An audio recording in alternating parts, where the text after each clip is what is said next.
नमस्कार सगळ्यांना, जय शिवराय. तर बघा, आज ब्लोअर जोडून घेतले. तर ब्लोअरला जे आहे ते मी तुम्हाला बोलली होती की सर्व्हिसिंगला न्यायचं आहे. तर त्याचीच आज तयारी केली आणि त्याला जोडून आता त्याला न्यायचं सर्व्हिसिंगसाठी. तर त्यांनी त्याला रेडी करून घेतले आता नेण्यासाठी. इकडे बघा, गोरा मस्त बसला आहे. तर गोऱ्याला आज पोहणी वगैरे देऊन आणलेली आहे. तर पोहून आला आहे मस्त तो पाण्यामध्ये जाऊन आणि मस्त बसलाय आता निवांत. ऊन खूप झालंय, ऊन म्हणजे 3 वाजले आणि तरी पण ऊन एकदम जबरदस्त ऊन आहे. तर चला मी आता चालले घरात. पोरांचं पण चाललंय खेळायचं. बागेमधलं काम आता संपलंच म्हटलं तरी चालेल. सगळं तारी वगैरे बांधून वगैरे झालाय बाग आपला कंप्लीट. 2 सऱ्या ज्या आहेत त्या फक्त बुडं काढायचे राहिले. तर ते पण आता होऊन जाईल. बागेतलं काम पण कंप्लीटच ते सध्या झालंच आहे. फक्त आता आपले गव्हाचे रानं जे आहे ते नांगरायचे चालू करायचे. सगळे रानं आता तसेच पडलेले गव्हाचे, तेच चालू करायचे आता नांगरायला.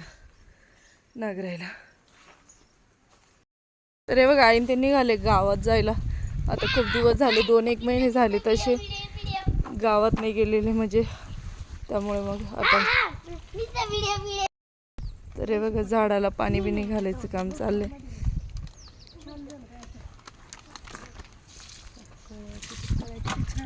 कळ्या बघा किती मस्त आले फुलाच्या झाडाला पाणी पण. आणि आता इव्हिनिंगचा टाइम पण झालाय. इव्हिनिंगचा टाइम झालाय तरी उन्हाचा पार चटका चाललाय.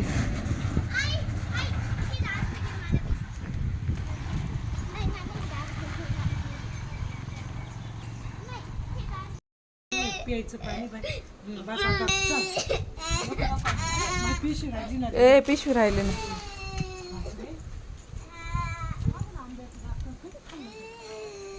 ए रडू नको.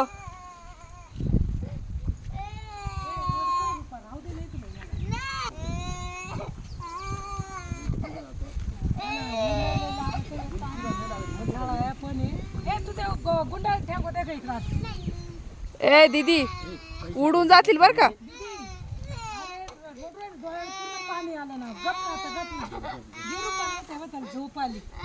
चाल रे मग.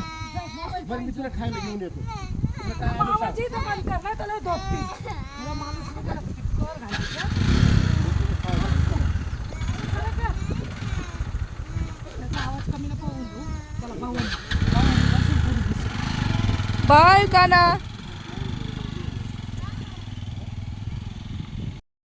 तर गेले बघा काना ते. तर काना का रडत होता. तर त्याला एक मन होतं तर घरी थांबायचं, एक मन होतं जायचं. पण ते निघाल्यानंतर ते म्हणे थांब आता घरी. म्हणून त्याला वाटलं, मला म्हटले की थांब घरी, नेत नव्हते असं, म्हणून तो रडत होता. तर गेला आता फायनली. तर चला मी पण आता आवरून घेते. तर ब्लोअरला ते गेले ब्लोअर घेऊन. आता हे गेले गावात. मला घरातली क्लिनिंग वगैरे करायची आहे. चला आता मी पहिले क्लिनिंग करून घेते. इथे बघा, मस्त संध्याकाळच्या वेळेस अशी मस्त गार हवा सुटली होती. घरामध्ये खूप गरम होत होतं, त्यामुळे बाहेर ओट्यावरती जेवायला घेतलं होतं. तर सगळे जेवण करत होते. काना, पंकजा दोघं मस्त एन्जॉय पण करत होते जेवण. आणि मला पण जेवायला बसायचं, पण मी व्हिडिओ काढत होते. म्हटलं चला जेवण पण करून घेऊ आणि त्यासोबत तुम्हाला पण दाखवू संध्याकाळचं बाहेरचं वातावरण. तर जेवायला आम्ही मस्त डाळ भात, असं बटाट्याची चटणी, पोळ्या असं बनवलेलं होतं. आणि सगळा परिवार असं जेवायला बसल्यावर आनंद हा वेगळाच असतो.